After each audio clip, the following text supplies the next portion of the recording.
Hi viewers అందరికీ నమస్కారం. ఎవరైనా మరణించినప్పుడు ఇచ్చే జ్ఞాపకార్థం స్టీల్ వస్తువులను, ప్లేట్లను తీసుకుంటే మీకు జరిగేది ఇదే. సాధారణంగా ఎవరైనా మరణించినప్పుడు వారి కుటుంబ సభ్యులు ఏదో ఒక వస్తువులను మరణించిన వ్యక్తి జ్ఞాపకార్థంగా పంచుతూ ఉంటారు. అయితే చాలామంది స్టీల్ ప్లేట్లు లేదా స్టీల్ బాక్సులు ఇస్తూ ఉంటారు. మరి ఇలా జ్ఞాపకార్థంగా ఇచ్చే వస్తువులను తీసుకోవచ్చా? తీసుకుంటే ఏదైనా దురదృష్టం పడుతుందా అనే సందేహం చాలామందికి ఉంటుంది. అలాగే ఇలా జ్ఞాపకార్థంగా ఇచ్చిన వస్తువులను భోజనం చేయవచ్చా అనే సందేహం కూడా చాలామందికి వచ్చే ఉంటుంది. ఈ జ్ఞాపకార్థం వస్తువులను దైవ నివేదాలకు, శుభకార్యాలకు వాడవచ్చా అని చాలామందికి సందేహపడుతూ ఉంటారు. మీకు వచ్చిన ఈ సందేహాలు అన్నిటికీ సమాధానం ఇప్పుడు ఈ వీడియోలో తెలుసుకుందాం. అంతకన్నా ముందు మా వీడియోకి ఒక లైక్ కొట్టి మా ఛానల్ని సబ్స్క్రైబ్ చేసుకొని మాకు సపోర్ట్ చేయండి. ఇక వీడియోలోకి వస్తే, అవసరం. సాధారణంగా ఎవరైనా చనిపోయినప్పుడు 13 లేదా 14 రోజులకు అన్న తర్పణం చేస్తారు. అంటే చుట్టాలు చుట్టుపక్కల వారికి పిలిచి భోజనాలు పెడుతూ ఉంటారు.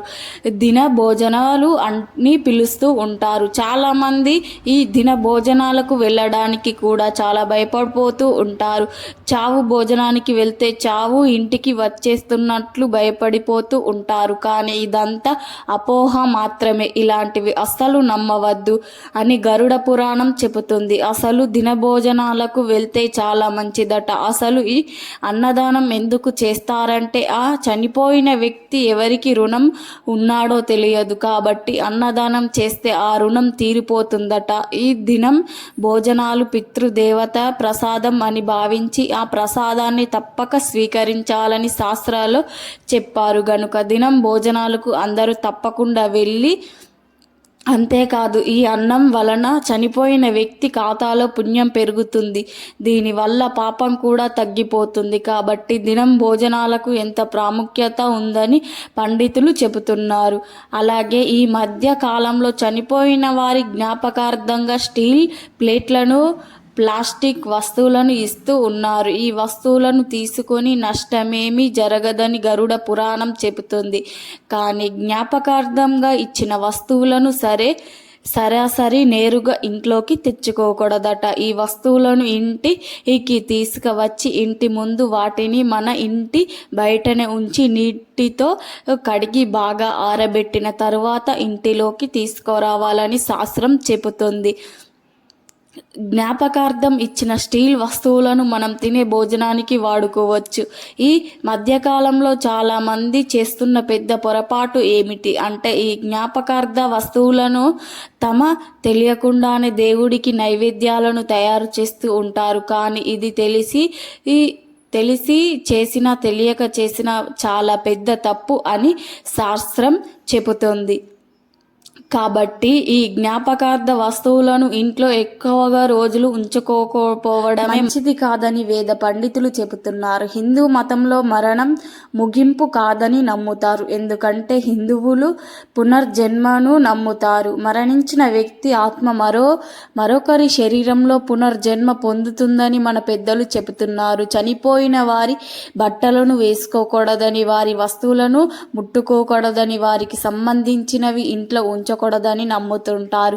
గరుడ పురాణం ప్రకారం మరణించిన వ్యక్తికి సంబంధించిన బంగారు ఆభరణాలు వేరొకరు ఎట్టి పరిస్థితుల్లోనూ ధరించకూడదు. ఎందుకంటే ఈ బంగారాన్ని మేలు బంగారం అని అంటారు. ఈ మేలు బంగారం ధరించిన వారికి చనిపోయిన వారి ఆత్మ వస్తుందట. అంత జరగకూడదు అంటే ఆ బంగారంలో కొత్త నగలు చేయించుకోవడం మంచిది. అలాగే మృతి చెందిన వారి దుస్తులను ధరించకూడదట. అలాగే పనుల్లో ఇబ్బందులు ఎదుర్కోవాల్సి వస్తుందట. కాబట్టి వారి దుస్తులను పారవేయాలి. లేదా జ్యోతిష్య శాస్త్రం ప్రకారం మరణించిన వారి దుస్తులను దానం చేయాలి. ఎందుకంటే వారి దుస్తులను దానం చేయడం వల్ల మరణించిన వారి ఆత్మకు శాంతి చేకూరుతుందని నమ్ముతూ ఉంటారు. కుటుంబ సభ్యుల మరణం తర్వాత చనిపోయిన వ్యక్తికి చెందిన చేతి గడియారాన్ని కూడా ఎట్టి పరిస్థితుల్లోనూ ఉపయోగించకూడదు. లేదంటే మృతి చెందిన వారు మీకు పదే కలలోకి వస్తారు. కాబట్టి గడియారాన్ని పెట్టుకోకూడదు. మంచిది కాదు. మన హిందూ సాంప్రదాయ ప్రకారం ఒక మనిషి చనిపోయిన తర్వాత వారి ఈ కాళ్ళ బొటన వేలుని కట్టడం మన సంస్కృతిలో ప్రాచీనమయ్యే ఆచారం. ఇలా చేయడానికి గల కారణం ఏమిటంటే, ఎవరైనా చనిపోయిన తర్వాత వాళ్ళ శరీరం నుంచి ఆత్మ వేరుగా వెళ్ళిపోతుంది. అయితే మనిషి చనిపోయిన వెంటనే జీవించి ఉన్న వారిలోకి ప్రవేశించడానికి ఆత్మ అనుకుంటూ ఉంటుందనే హిందువుల నమ్మకం. చనిపోయిన శరీరాన్ని విడిచి తనను చూసేందుకు వచ్చిన వారిలో ప్రవేశించడానికి, అక్కడే తిరగడానికి ఆత్మ భావిస్తుందట. అయితే ఆత్మకు అలా చెయ్యనివ్వకుండా శరీరంలో ఆత్మ ఉండేలా చేసేందుకు ఇలా 2 కాళ్ళను బొటన వేళ్లను కలిపి దారం కడతారు. ఒకసారి మన ఇంటి గోడల మధ్యలో రావి చెట్టు పెరుగుతుందంటే ఈ చెట్టు పూర్తిగా తీసినా మళ్ళీ పెరుగుతుంది. అయితే హిందూ మతంలో రావి చెట్టు ఇంటిపై పెరగడం అశుభంగా పరిగణించబడుతుంది. ఎందుకంటే పితృదోషం వల్ల రావి చెట్టు మన ఇంటి దగ్గర పెరుగుతుందట. మీ ఇంట్లో చనిపోయిన పూర్వీకులు మీపై ఎక్కడో కోపంగా ఉన్నారని అర్థం చేసుకొని వాస్తు శాస్త్రం ప్రకారం మన ఇంటిలో మరణించిన వారి ఫోటోలను ఏ దిక్కున పెట్టుకుంటే మంచి ఫలితం ఉంటుందో చాలా మందికి తెలియదు. చనిపోయిన వారి ఫోటోలను పెట్టేటప్పుడు తగిన జాగ్రత్తలు తీసుకోవాలని వాస్తుశాస్త్రం చెబుతుంది. వాస్తుశాస్త్రం ప్రకారం చనిపోయిన పితృదేవతల ఫోటోలను ఉత్తరం వైపు చూసేలా విధంగా దక్షిణం గోడలకు వేలాడదీయాలిస్తే మంచిది. దక్షిణం గోడలకు పూర్వీకుల ఫోటోలను వేలాడదీస్తే వారు ఉత్తరం వైపుకు చూస్తుంటారు. ఇలా వేలాడదీస్తే మీ ఇంటిలో ఉండే నెగిటివ్ ఎనర్జీ తగ్గుతుంది. నెగిటివ్ ఎనర్జీ తగ్గి ఇంట్లోకి పాజిటివ్ ఎనర్జీ ఏర్పడుతుంది. దీనితో కుటుంబ సభ్యులందరూ ప్రశాంతంగా, ఆరోగ్యంగా, ఆనందంగా జీవిస్తారని పండితులు చెబుతున్నారు. మన ఇంటిలో చనిపోయిన వారి ఫోటోలను ఎక్కువగా పెట్టుకోకూడదు. చనిపోయిన వారి ఫోటోలను ఎక్కువగా పెట్టుకుంటే ఇంటిలో నెగిటివ్ ఎనర్జీ ఏర్పడే అవకాశం ఉంటుంది. దీనితో కుటుంబ సభ్యుల మధ్య కలహాలు ఏర్పడతాయి వాస్తుశాస్త్రం చెబుతుంది. అలాగే చనిపోయిన వారి ఫోటోలను పూజ గదిలో ఉంచితే దేవుళ్లతో సమానంగా పూజ చేయటం అస్సలు మంచిది కాదట.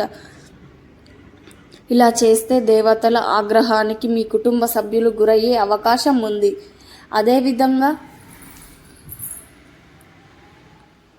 చనిపోయిన వారి ఫోటోలను పడక గదిలో ఉంచకూడదు. బతుకున్న వారి ఫోటోల పక్కన చనిపోయిన వారి ఫోటోలను ఉంచరాదు. ఇలా చేస్తే బతుకున్న వారి ఆయుష్ తగ్గుతుంది. అలాగే ఇంట్లో నెగిటివ్ ఎనర్జీ ఏర్పడి కుటుంబ సభ్యుల అనారోగ్యం క్షీణించే అవకాశం ఉంటుంది. ఈ వీడియో నచ్చితే లైక్ చేయండి, షేర్ చేయండి. అలాగే మా ఛానల్ని సబ్స్క్రైబ్ చేసుకోండి. మీ అందరికీ ధన్యవాదములు.